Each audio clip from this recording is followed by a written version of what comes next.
Hey you guys, welcome back to my channel. Welcome back to Since Day One. This is just going to be a quick update from the video I uploaded yesterday about who the Bluebell girl was.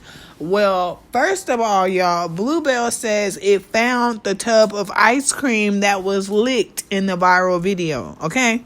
While the hunt continues for the woman who licked a carton of Bluebell ice cream and placed it back in the store freezer, company officials say they've tracked down where the viral video took place. On Wednesday, the Brenham-based company posted on its website that the compromised product was at a Walmart store in Lufkin.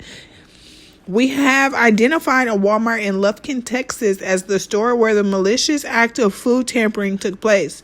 Our staff recognized the location in the video and we inspected the freezer case. We found a tin roof half-gallon that appears to have been compromised.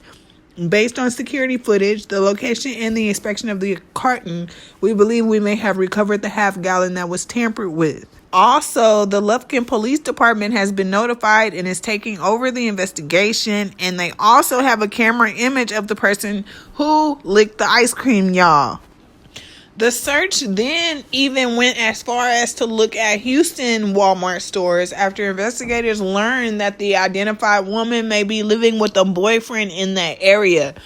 Again, a store display case matched the one in the video could not be found, but within the hour of the plea from the company's corporate office, a Lufkin division manager called and said he thought that it was the Lufkin Walmart, y'all. So it seems like they are not too far off this girl's tail, and I just hope that she's really ready for whatever she asked for in that store, because I just don't understand why would people do something like that and then just not expect for anything to happen, and then go put it on social media, on Twitter at that.